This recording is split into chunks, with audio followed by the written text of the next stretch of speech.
अस्सलाम वालेकुम। तो आज मैं आप लोगों के साथ अपनी तहज्जुद की स्टोरी शेयर करने लगी हूँ। तो इस स्टोरी का आप लोगों के साथ शेयर करने का मेरा बेसिकली मकसद ये है कि अगर आप लोग अपनी ज़िंदगी में किसी एंग्ज़ायटी, किसी डिप्रेशन या किसी भी मुश्किलात में आप लोग पड़े हुए हैं, तो आप लोग इससे मोटिवेशन लेकर उन चीज़ों से निकल सकें। अगर आप में से एक बंदा भी इन चीज़ों से निकल जाएगा, तो मेरे लिए इससे बड़ी खुशी की कोई बात नहीं होगी। देखिए, हर इंसान अपनी लाइफ़ में किसी न किसी मुश्किल का शिकार। हर इंसान की लाइफ में कोई ना कोई मुश्किल, कोई ना कोई तकलीफ ज़रूर है। ऐसा हो ही नहीं सकता कि एक इंसान बहुत ज़्यादा खुश है तो उसकी लाइफ में कोई तकलीफ नहीं होगी। बस उसका ये अल्लाह की ज़ात पे यकीन पुख्ता होगा। क्योंकि अल्लाह ताला की ज़ात में फरमाया है कि हर मुश्किल के बाद आसानी है। तो जब उस रब की ज़ात ने ये फरमा दिया कि हर मुश्किल के बाद आसानी है, तो हम लोग क्यों क्यों एंग्ज़ायटी में चले जाते हैं, क्यों डिप्रेशन में चले जाते हैं। जैसे हमें लगता है कि ये हमारी ज़िंदगी से ये गम तो जाएगा नहीं, ऐसा नहीं होता। जब वो हमारी ज़िंदगी से चला जाता है तो हमें लगता है कि या अल्लाह, वो मतलब कि वो एक अलग लेवल की इंसान को खुशी होती है, अलग लेवल का इंसान को सुकून होता है, क्योंकि उस टाइम वो इंसान अल्लाह ताला से बहुत ज़्यादा जुड़ चुका होता है। अल्लाह ताला के साथ किसी इंसान की ज़िंदगी में अगर कोई गम लाती है तो वो इसी वजह से ला रही है कि ये मेरा बंदा मेरे करीब हो। तो बेसिकली मेरी ये स्टोरी यहाँ से स्टार्ट होती है कि हम लोग पहले गाँव में रहते थे, तो हम लोग सिटी में शिफ्ट हो गए, क्योंकि मेरे पेरेंट्स टीचर्स हैं दोनों, तो उनका ये था कि हमारे बच्चे पढ़ जाएँ। तो उन लोगों ने गाँव को छोड़ के हम लोग सिटी में आ गए। जब हम लोग सिटी में आए ना, तो कोई 5-6 साल गुजरने के बाद मेरे पापा बहुत ज़्यादा बीमार हो गए।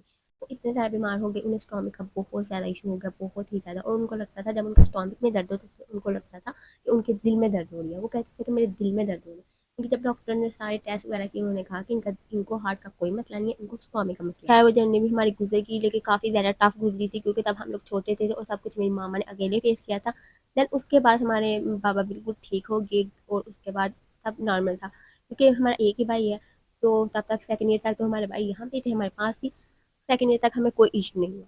जब सेकंड ईयर करने के बाद मेरे भाई अब्रॉड चले गए डॉक्टर बनने के लिए, तो देन हमें बहुत ज़्यादा मुश्किल का सामना करना पड़ा, क्योंकि मेरे बाबा बाइक नहीं चला सकते थे। वो, हाँ, वो चलाने उसके बाद उन्होंने एक दो दफ़ा चलाने की कोशिश की थी, बट वो कहते थे कि मेरी हार्ट बीट इतनी तेज़ हो जाती है कि मुझे लगता है कि मुझे अगला सांस नहीं आना, तो वो बाइक नहीं चलाते।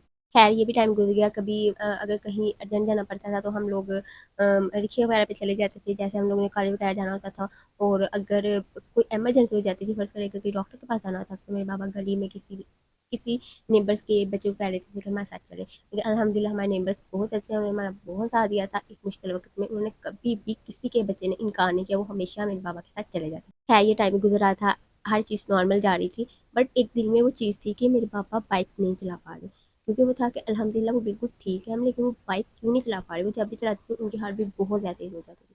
तो एक दिन में था कि या अल्लाह, क्या हम हमारे पापा कभी भी बाइक नहीं चला पाएंगे। वो बड़ी अंदर से तकलीफ होती थी, क्योंकि भाई घर नहीं थे, तो एक बाबा ही बाबा थे। तो होता था कि अगर अल्लाह ना करे कि कहीं बहुत ज़्यादा इमरजेंसी पड़ जाए तो कहाँ जाना है। तो भाई यही सोच में थी, तो अचानक मेरे माइंड में एक दिन बात है कि मैंने आज तक जो भी तहज्जुद मांगा है, तो अल्लाह ताला की ज़ात ने मुझे दी है। तो मैं क्यों ना अपने बाबा के लिए भी बाइक चलाना तहज्जुद में मांगूँ। पता नहीं वो अल्लाह की तरफ से इशारा मुझे मिला। तो मैंने 1 हफ़्ता, वो 1 हफ़्ता था, मैंने अल्लाह ताला से इतनी तहज्जुद में दुआ की, इतनी दुआ की, क्योंकि जब मैं तहज्जुद पढ़ती थी ना, तो खुद ही मेरी आँखों से आँसू आना शुरू हो जाते थे। मैं इतना रो रो के दुआ करती थी, या अल्लाह बस मेरे पापा बाइक चलाना स्टार्ट कर दें, कि उनको किसी के घर जाके ये ना कहना पड़े कि हमारे साथ चलिए। बस वो ही 1 हफ़्ता था, और उस हफ़्ते के अंदर-अंदर मेरे पापा एक दिन मेरी मामा को कहते हैं कि मेरा आज दिल कर रहा है कि मैं बाइक चलाऊँ। यार, मैं कहती हूँ कि मेरी उस वक़्त आँखें खुली की खुली रह गई कि या अल्लाह तू किस तरह रहेगी। मैं 1 हफ़्ता मैंने दुआ माँगी, सिर्फ़ 1 हफ़्ता। बस ये है, आप लोगों का यकीन पुख्ता होना चाहिए अल्लाह ताला की ज़ात पे, वो देते हैं। और तहज्जुद में तो मैं आपको 100% मैं गारंटी देती हूँ कि तहज्जुद में माँग कर देखिए, अगर ना मिला तो फिर कहना शुक्र अल्हम्दुलिल्लाह। अल्लाह का लाख-लाख शुक्र है कि मैंने जो भी आज तक तहज्जुद में माँगा है, जो भी माँगा अल्लाह ताला की ज़ात ने मुझे दी है। अगर आप में से भी कोई मेरे साथ अपनी तहज्जुद की स्टोरी शेयर करना चाहता है, तो कमेंट में मुझे बताएं। मैं आप लोग की ये स्टोरी आगे शेयर करूँगी, ताकि इससे दूसरों को मोटिवेशन मिल सके, जो बट एंग्जाइटी डिप्रेशन में वो इससे निकल सके। दुआ में याद रखिएगा। मिलते हैं नेक्स्ट मिलकर स्टोरी में।